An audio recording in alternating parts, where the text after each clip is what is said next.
Hello students, welcome to my YouTube channel online study. इस YouTube channel के माध्यम से मैं शिवानी शिवरे आप लोगों को थर्ड ईयर इलेक्ट्रिकल का इलेक्टिव सब्जेक्ट इलेक्ट्रिक ट्रैक्शन पढ़ाऊंगी और आशा करती हूँ आप इस माध्यम से इस सब्जेक्ट को बहुत अच्छे से पढ़ें। स्टार्ट करें चैप्टर वन में है आपका introduction of electric traction system. इसके अंतर्गत आज पहला टॉपिक हम पढ़ते हैं introduction of electric traction system and specification of ideal traction system. Electric traction क्या होता है, तो पहले हम ये जानेंगे कि इलेक्ट्रिक ट्रैक्शन सिस्टम की डेफिनेशन क्या होती है।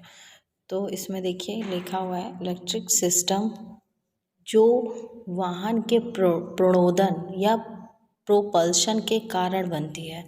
इसका मतलब क्या होता है कि सिस्टम वह होता है जो फोर्स किसी भी वाहन के मूवमेंट का प्रोपल्शन का कारण बनता है, जिसमें विभिन्न इंजन जैसे डीजल इंजन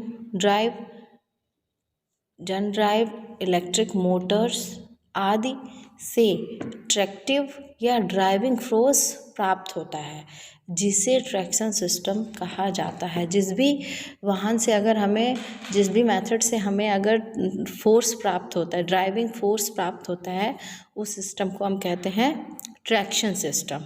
ठीक है, तो अब इसके अंतर्गत हमें पढ़ना है सिर्फ इलेक्ट्रिक ट्रैक्शन सिस्टम के बारे में।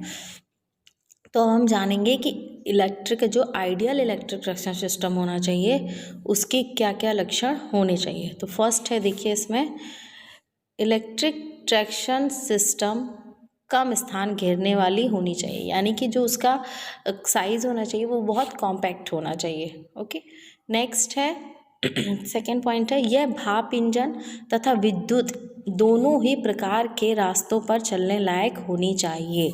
ऐसा नहीं हो कि वो सिर्फ भाप वाले रास्ते पे चले और इलेक्ट्रिक वाले रास्ते पर ना चले, या फिर इसीलिए ऐसा आइडियल सिस्टम वो होना चाहिए जो दोनों ही प्रकार के रास्तों में चल सके। ठीक है,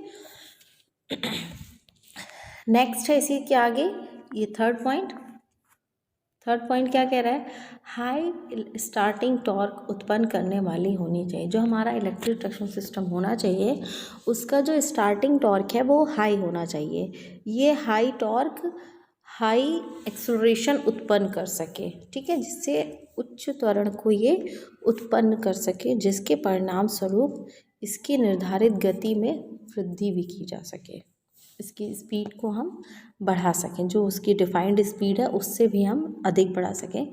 इसलिए इसका जो है स्टार्टिंग टॉर्क क्या होना चाहिए, हमेशा हाई होना चाहिए। नेक्स्ट आइडियल इसकी कंडीशन क्या है, अचानक आने वाले अस्थाई भार को सहन करने में सक्षम होना चाहिए। जो भी हमारा ट्रैक्शन सिस्टम हो वो ऐसा ना हो कि अचानक से उसमें लोड आए और वो काम करना बंद कर दे। तो उसमें क्या होना चाहिए, अचानक से आने वाले लोड को सहन करने की क्षमता होनी चाहिए। ठीक, नेक्स्ट है प्रारंभिक मूल्य, यानी कि इनिशियल कॉस्ट और रनिंग कॉस्ट कम होनी चाहिए। ऐसा नहीं हो कि हमारी इनिशियल कॉस्ट बहुत ज़्यादा है जिससे कि हम वो सिस्टम डिज़ाइन ही नहीं कर पा रहे, और अगर उसकी रनिंग कॉस्ट बहुत ज़्यादा है तो हम उसको यूज़ नहीं कर पा रहे हैं। तो इसलिए दोनों में बैलेंस होना चाहिए, इनिशियल कॉस्ट और रनिंग कॉस्ट दोनों ही कम होनी चाहिए। इफ़िशियंसी हाई होनी चाहिए। साधारण सी बात है कि अगर कोई भी डिवाइस हम बना रहे हैं, कोई भी सिस्टम डिज़ाइन कर रहे हैं, उसकी इफ़िशियंसी क्या होनी चाहिए, अच्छी होनी चाहिए। नेक्स्ट है कि पटरियों की घिसावट कम होनी चाहिए। जैसे इंजन है, जो अगर ट्रेन की पटरी में चल रहा है इंजन, अगर उसमें फ्रिक्शन बहुत ज़्यादा है तो इससे क्या होगा कि जल्दी घिसेगा, जिससे हमारा मेंटेनेंस कॉस्ट जो है वो बढ़ जाएगी। इसलिए क्या होना चाहिए, पटरियों की घिसावट भी कम होनी चाहिए।